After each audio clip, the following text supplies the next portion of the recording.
Leroy, thanks for coming back with this one. What are the tiebreaker rules to get to the ACC championship game? Okay. That Do you want to take is, this or do you want me to take it?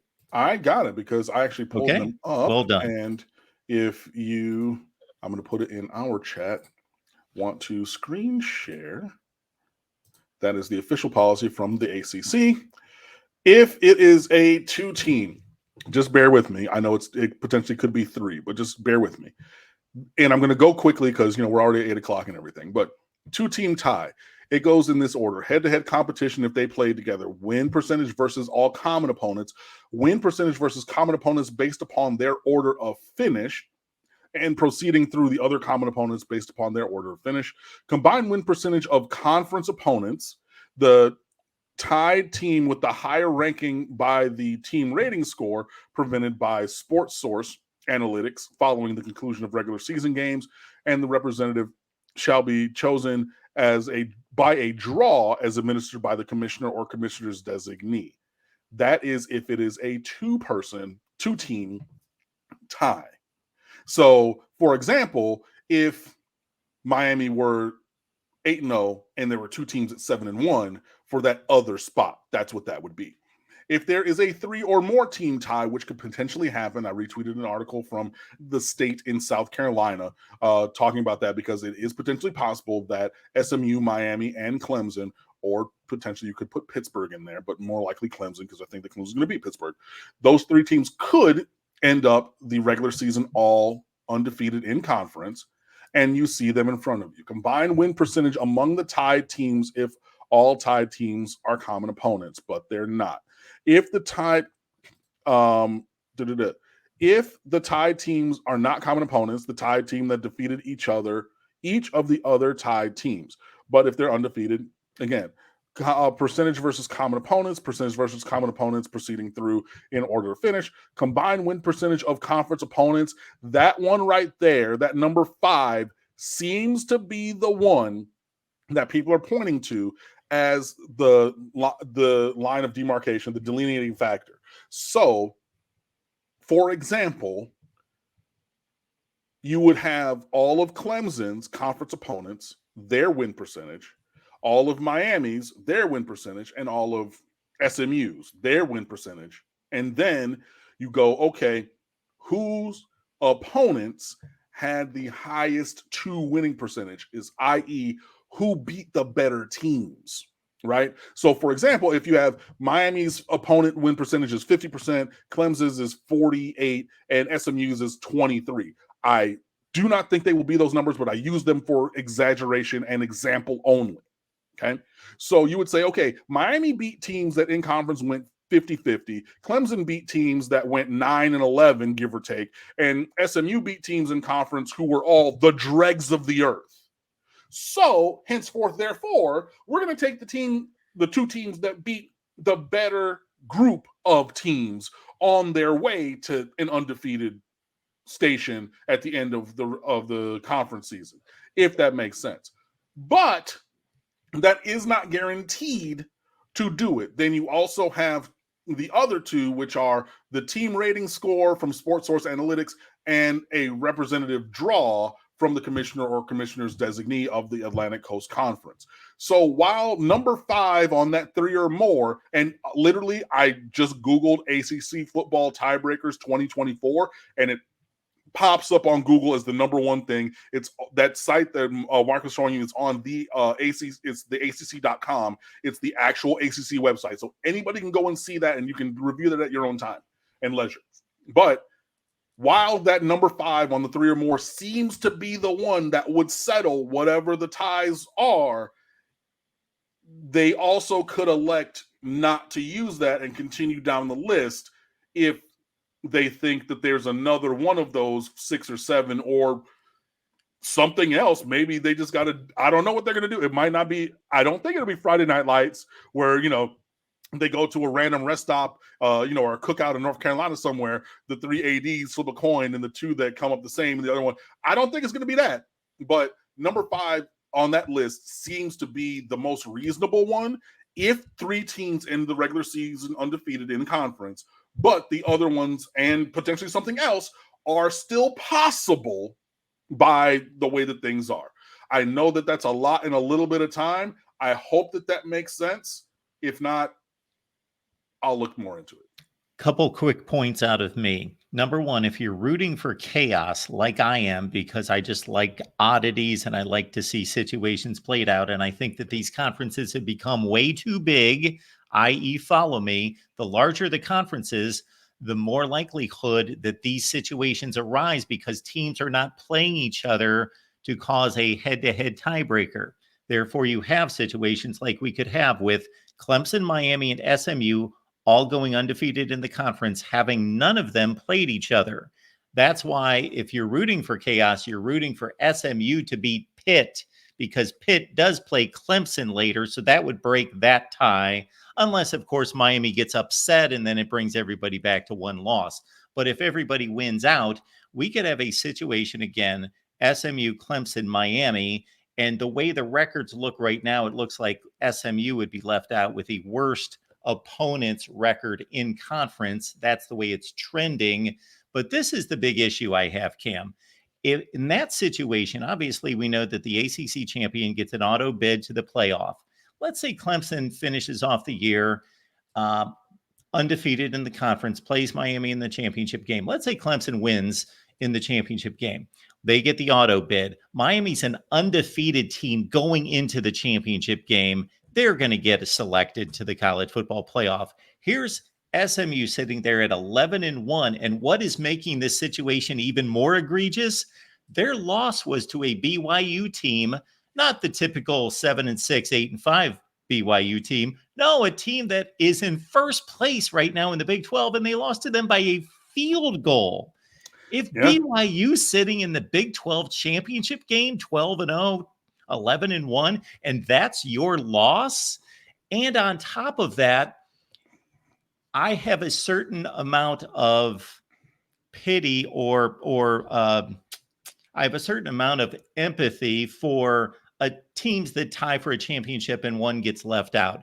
But that is exponentially for me higher when you're an undefeated team. It's one thing if there's a three-way tie and you're all 6-2. Okay, you could have taken care of business yourself. We empathize with you because you got kind of screwed here, but you could have taken care. But if you're 8-0, what else could we have done? This was the schedule we were given. Yeah, I mean it is definitely a conundrum type thing, and this is just where every game matters. Like Chris Ball's already said it. He was like, like conference play is playoff football. Like I know that the state of college football has changed, but like every game is a playoff game. And luckily we've been approaching it that way. But like, yeah, and it goes back to show, like, yeah, that field goal game. And I think SMU was up in that game and ended up like losing with the BYU comeback. So for them, it's just like, bro, like, what was the Al Pacino in Any Given Sunday? The inches that we need are all around us, brother.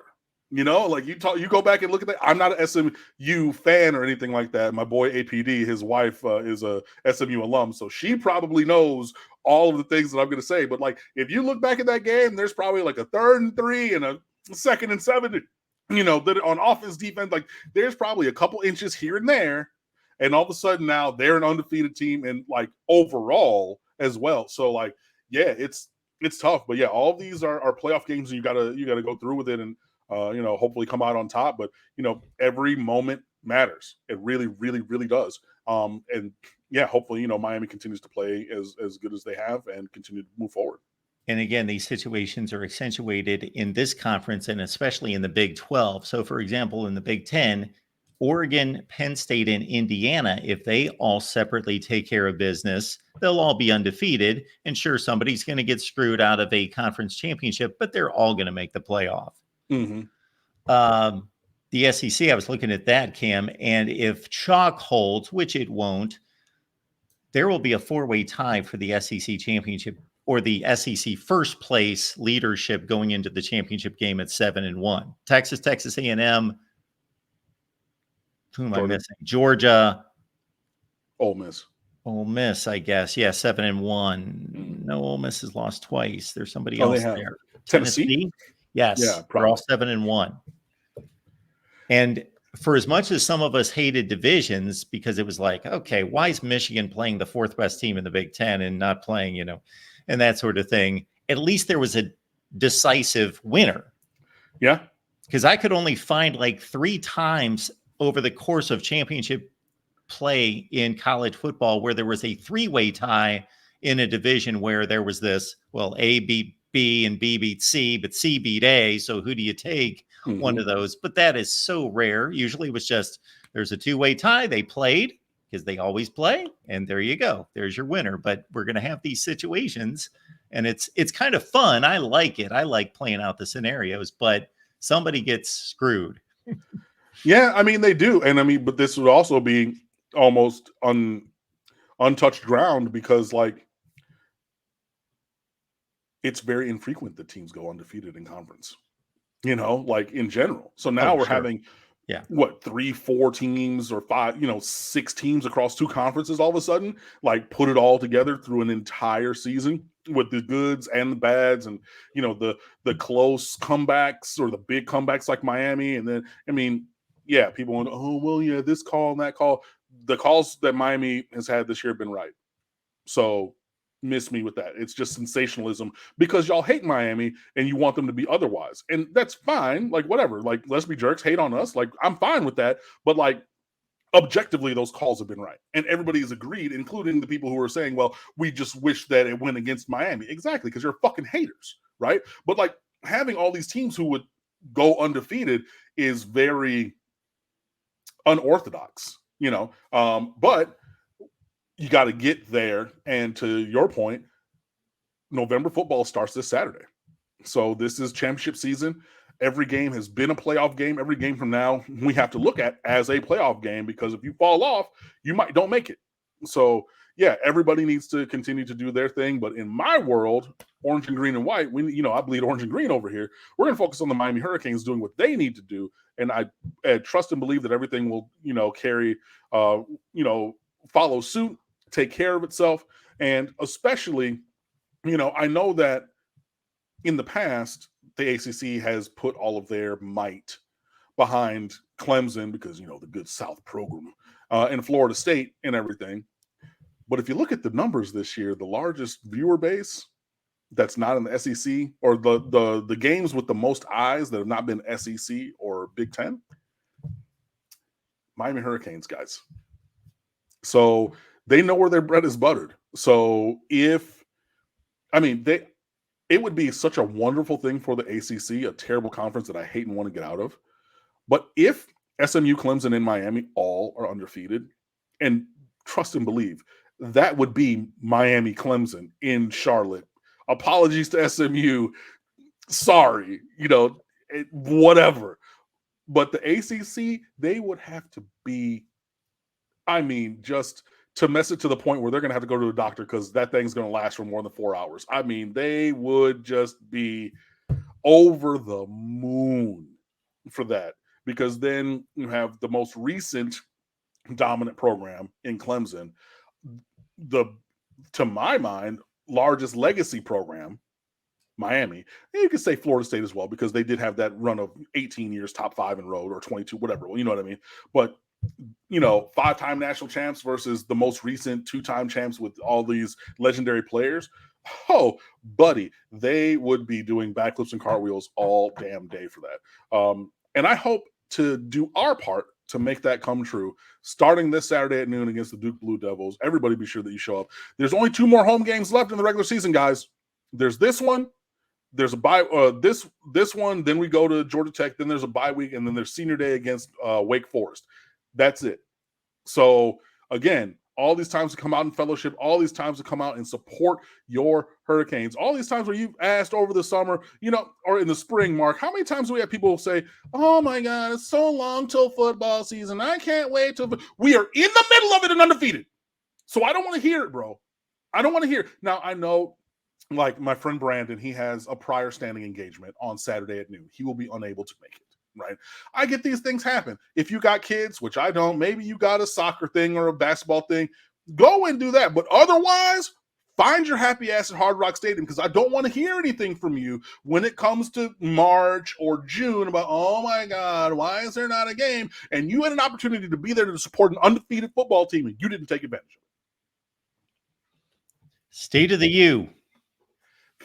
StateofU.com. That's where you can always find us 24/7, 365, all Canes all the time. We have such great stuff. Like I said, we have the nameless, faceless top 25. Oh, I didn't even say that Miami and Notre Dame are going to open next season during Labor Day weekend. That has been reported and confirmed. Do not know when in that weekend, because that's going to happen, the assignment in the spring. But that's a piece of news that is up on stateoftheu.com, reported by Barry Jackson of the Miami Herald and several others with confirmations on that. So, and we already knew that Notre Dame was on the schedule, so that's huge. That and much, much more. So please come on over and fan with us. And if you know, hey, you're new, go check out the recruiting rules. Go check out the top 100 plays. Go check out the 100 days to kick off from a few years ago, where we ran down the best player with every jersey number. Go and check out the Why I Became a Hurricane feature. Go check out all the stuff over on stateoftheu.com, because we do great stuff and we're always there for you 24/7, 365, free 99. It's a great price. And if you don't like that, then I don't know what to tell you. But either way, see you guys next week.